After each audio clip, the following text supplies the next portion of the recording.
For 11 days, Israel and Hamas bombarded each other with rocket fire. Residents called it nothing less than a war. Hamas called it a provocation. Israel said it was simply defending itself. We brought you stories of fear, resignation, and survival from both sides. But now we let the people tell their stories. A story that has many versions, but one plea.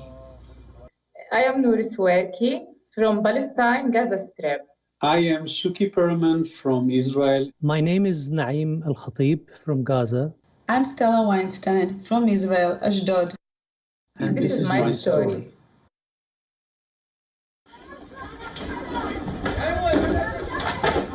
On May 6th, Palestinians and Israelis clashed in 𝗀𝗃𝗃𝗃𝗃, hurling rocks and chairs at each other. As the threat of eviction loomed over the Arabs, Jews in 𝗀𝗃𝗃𝗃𝗃 celebrated Jerusalem Day. There is a saying in Israel, if you want to do good PR, do it in Jerusalem, everyone will talk about it.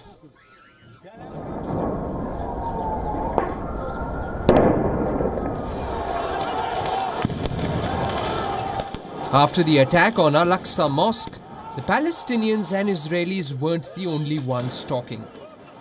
A potential full-fledged war unfolded and the world watched in alarm. This father of four, Naeem Al-Khatib, watched over his Muslim brothers from Gaza. But as a Gazan, all you can do is watch. You are prohibited to visit the Al-Aqsa Mosque without legal permission from Israel. Like any other decent human being, I was devastated. It was really an act of incitement and provocation, particularly for a Muslim in the holy month of Ramadan, which is the most holy time in the Muslim calendar. You cannot look at it from one side or the other side. Yes, they have their holiday, but to come up and say that everything is peaceful, this is not the right term to definitely say. There was a tension that was kind of growing and from both sides. In Gaza, during a previous war, my house was targeted, yes. I lost my apartment to a previous war, and going that memory, bringing that the latest aggression, it brought back sad memories of that act. So it's normal life to be targeted in Gaza for no particular reason or justification. Israel paints a different picture. A fourth election in 2 years has ended in another stalemate. An Arab party, Raham, has emerged as a potential kingmaker. In the past 10 years, Arabs in Israel are living much better than all around the world. Stella Weinstein, a 34-year-old resident of Israel's fifth largest city, says that Arabs and Jews are living peacefully in Israel for the first time. She calls Hamas cowards in disguise of selfish politics. This time we are trying to start a government in Israel. And they were just about to get in, the first time in the history of Israel, and Arabs were about to be members of Israel government. And in the past 10 years, Arabs in Israel are living much better than all around the world. Yes, maybe something is happened in 𝗀𝗃𝗃𝗃𝗃 and in Al-Aqsa, and you don't disagree with that. But it's just not rational to ruin everything that we worked so hard to build together. What ignited the whole thing is the attacks on Jerusalem and 𝗀𝗃𝗃𝗃𝗃. Gaza did not rise up one morning just to attack Israel. We're the innocent and weak party in here. We're not thirsty for blood.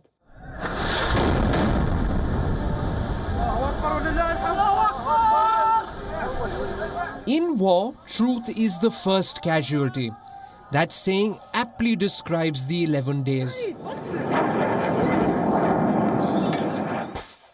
Power politics took precedence over lives and humanity. Whole families were wiped out, or worse, left a member or two behind.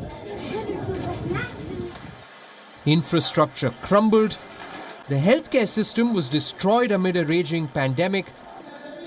The clashes cost the lives of 243 Palestinians and 12 Israelis. The people ask, was it worth it? 60-year-old 𝗀𝗫cie𝗿𝗶𝗲 speaks to us after attending to his mother in the hospital. His mother, a Holocaust survivor, came to Israel in search of a new life. She struggled through the independence war and built her home from nothing. 𝗶𝗲𝗲 narrates his 90-year-old mother's journey in those 11 days. Amid a rain of rockets in Ashkelon, the Iron Dome missed one, hitting his mother's house and turning it into nothing yet again. She was being taken care of by Soumya Santosh, the Indian woman who died in the crossfire. And then in the noontime, I got a phone call from the caregiver saying, I'm frightened, the sirens going on and on and on and on. And then, I asked her, give me my mother, maybe, I'll convince her because you are frightened. And I, continued the call with my mother saying, it's not about you. I would like also to protect, Sumi as a caregiver, and we care for her same as we care for you. And she's fighting. It's not her war. Let my sister come up and pick you up. So my sister, jumped on the car and drove. It's about 40 minutes drive from where she lives to my mother's house. And 10 minutes before she were from my mother's house, I called her and told her, don't, pass through the house, no point, the house is totally destroyed, continue directly to the hospital, because I was told that, mom was taken by ambulance to the hospital. When I got the phone call from a neighbor that, had my number, he told me, look, a missile, hit directly the house of your mother. And I, he said that he saw my mother getting out. He told me, I saw your mother getting out. She's still alive. She was screaming, all, full with blood. And I think that, her legs were cut off, but she's alive, go to the hospital. And he also kind of continued and said, I think that the caregiver didn't survive it, as it looks like, but the house is totally damaged. After 11 days of clashes, as the Israeli Defense Forces and Hamas militants rest in calm, the people on both sides are trapped in chaos. The sound of bombardment and people screaming continue to resonate in their ears. While some families mourn their loved ones, others try to pick up their lives again.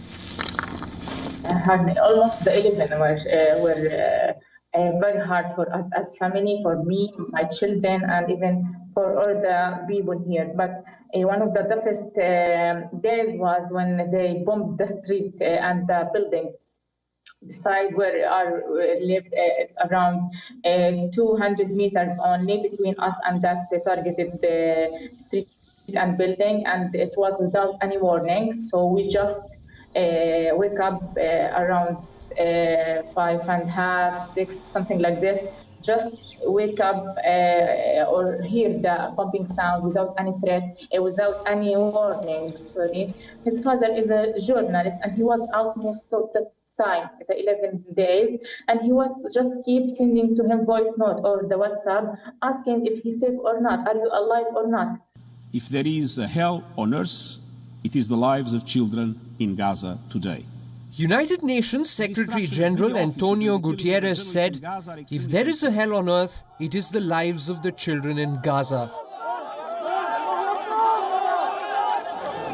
66 Palestinian children lost their lives in just 11 days, with one being as young as 6 months. There are a lot of children in Gaza, but very little childhood. It was like a hell. They were shaking, any pumping, any sound, despite even if it was a bomb or not. Yeah. They were shaking and terrified. They were keep asking about if we are going to die or not. My son, he's only 8, and he built a tent of towels in our home. And when I asked him why this tent, he said for protection. I said to him, we have a cement ceiling, yeah, it's more protected. And he said when they hit the other building, they had a cement ceiling, so we are not protected. During these hard times, I need to do shopping. And I need someone to help me with carrying this stuff. I decided to leave one of my boys at home and take one with me for 2 reasons. Leaving a little man behind at home, and for fear of losing both of them at the same time. It is not just Gaza. Children on both sides witness death, hate and sorrow. At an age when they should be learning their ABCs. Stella Weinstein's 7-year-old boy can tell you which Hamas rocket hit the Iron Dome and which one hit the ground. At the last day of this war, my 5-year-old boy was taking a shower when the sirena started. Now imagine you are taking a shower and starting a horrible sound of sirena. He screamed so hard. He was crying so hard. He was shaking for an hour.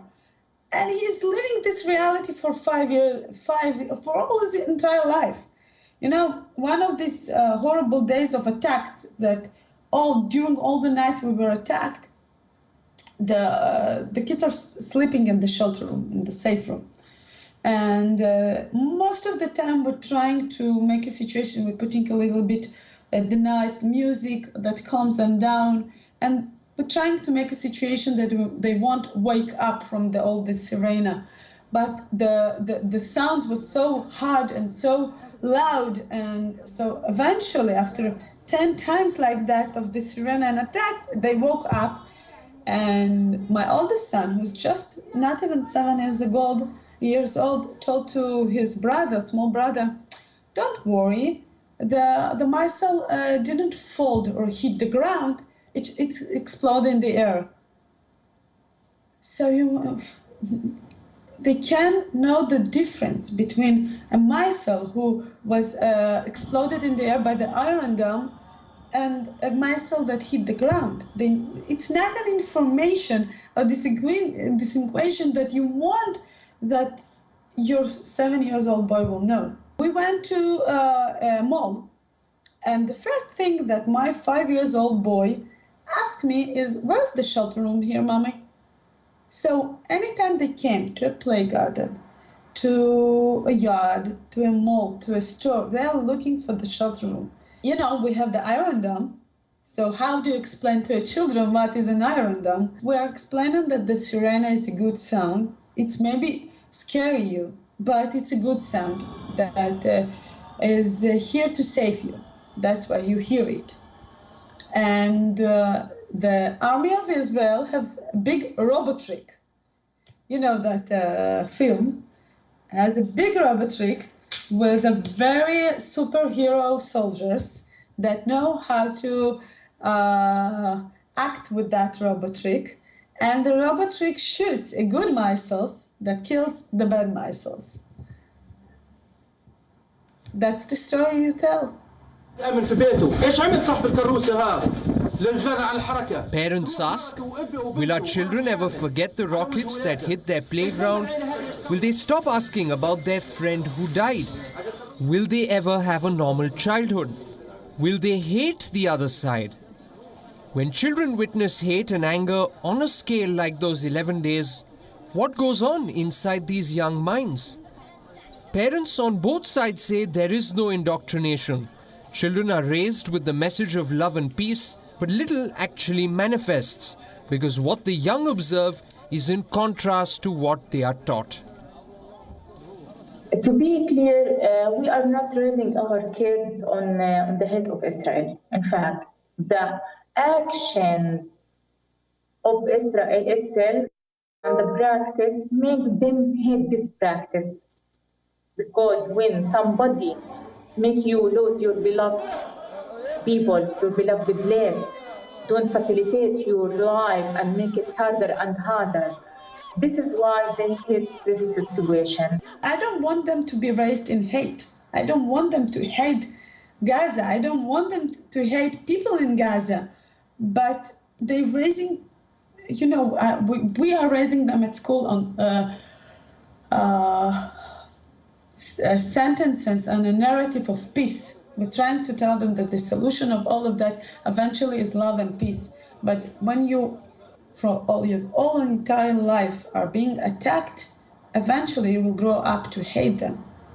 We do explain to them that there is a terrorist and very bad people there, but there are a lot of good people there, just like you, kids just like you, who wants to live just like you, wants to start a life just like you. They're not guilty of that situation. They're just caught in the middle, just like us. What they're seeing on TV, those settlers threatening peaceful people living in their lifetime houses in Jerusalem, throwing tear gas, rubber bullets, stun grenades at worshippers in the mosque, is not the best image you show your children.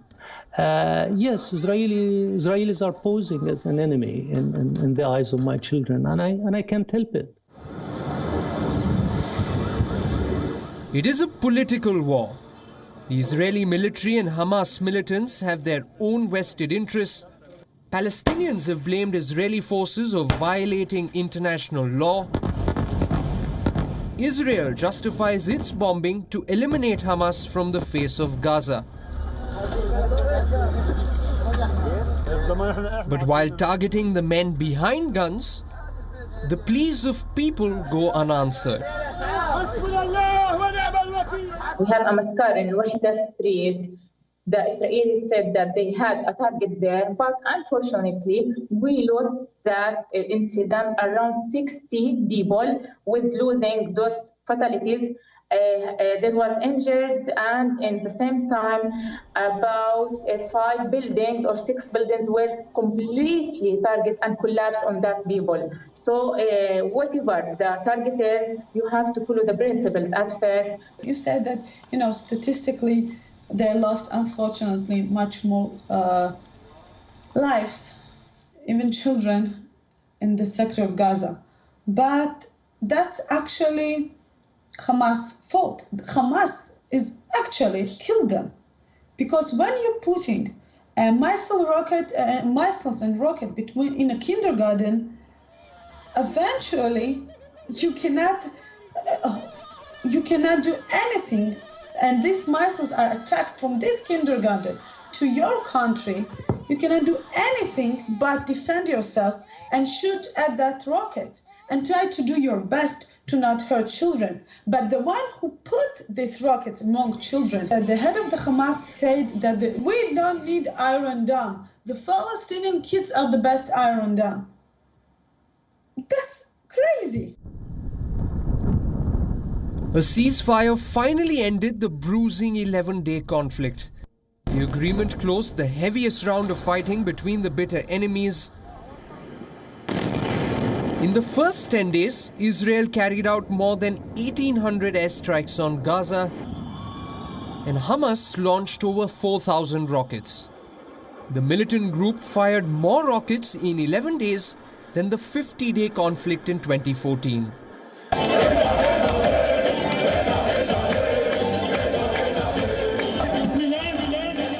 Hamas and Israel both claim victory, but the people call it a lose-lose situation.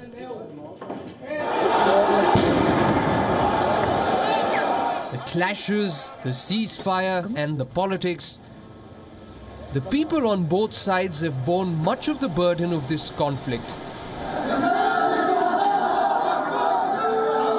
They paid the price for it, although they didn't choose to be a part of it. Ceasefire alone will not solve the problem. You need to reach into an agreement. Reconstruct Gaza, no doubt. They need and deserve to live a decent life.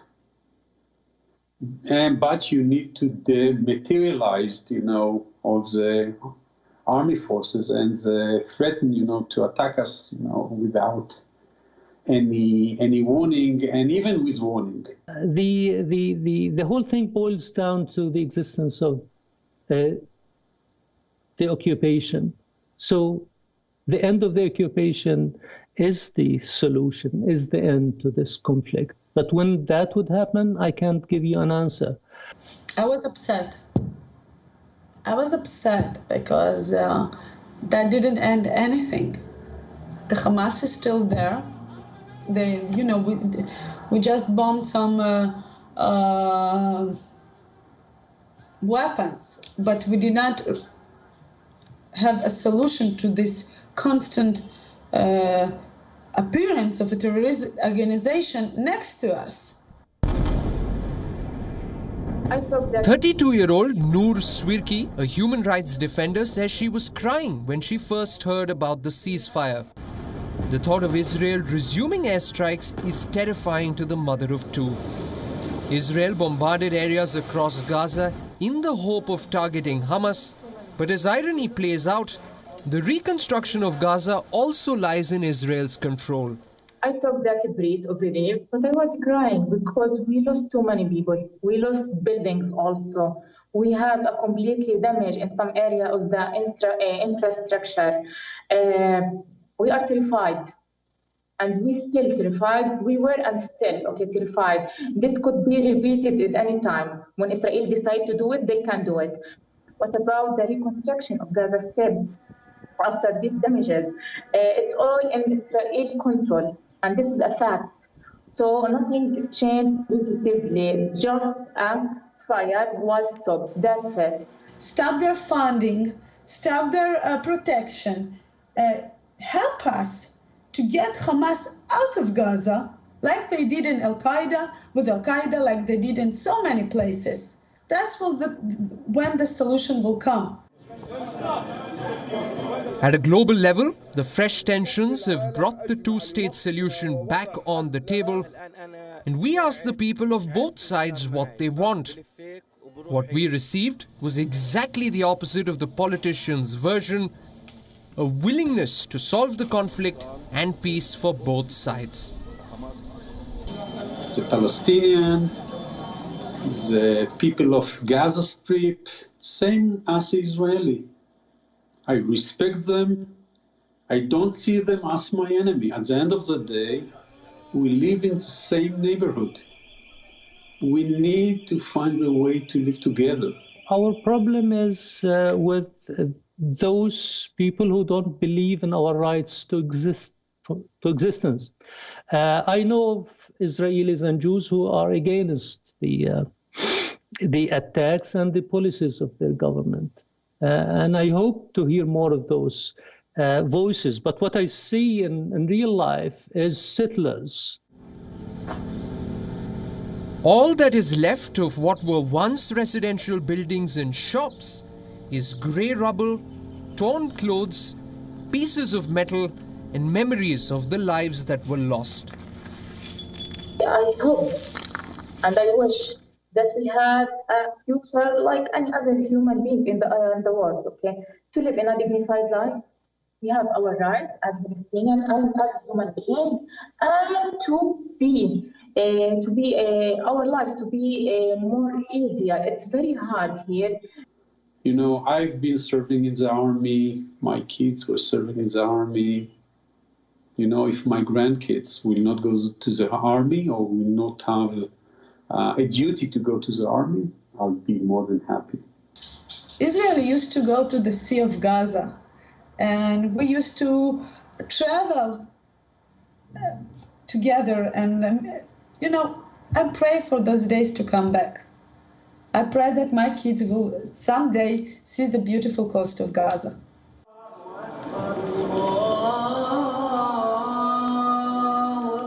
As people on both sides grieve, hope ties them together. Hope for a peaceful future. Neighborhoods with balloons, not rockets. Playgrounds filled with children and not debris. Offices with jobs, not a crippled economy. A strong healthcare system, not battlegrounds. Mosques and synagogues with worshippers, not police. And finally, a dignified life with human rights.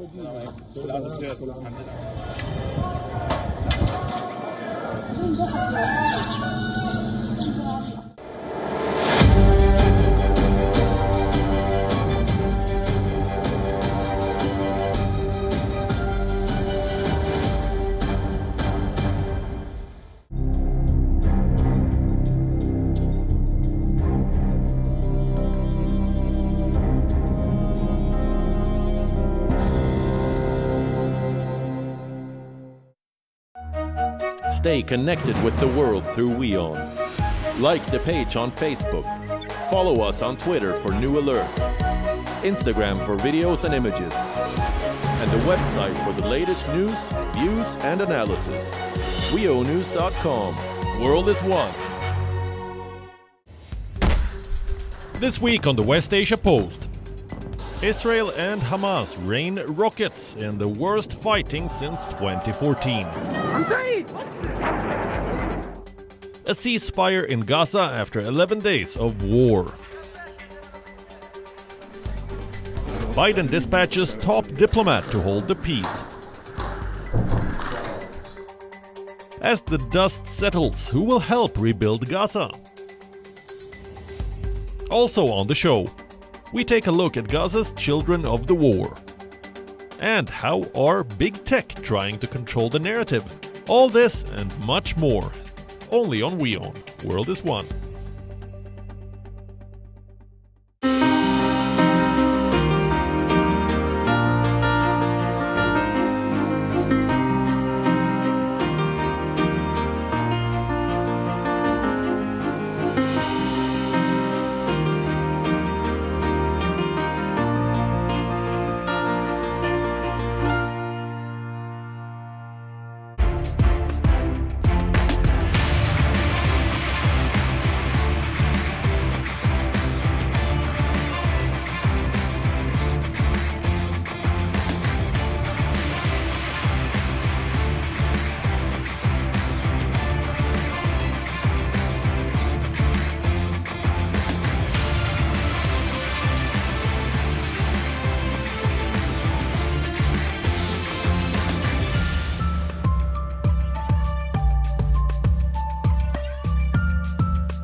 India's global voice, the channel that brings you the biggest stories from across the world through India's lens. Now available in more than 190 countries worldwide. Because we believe that the world is one.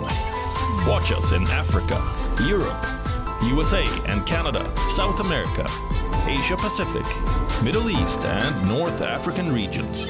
Also available on these digital platforms across the world. WION. World is one.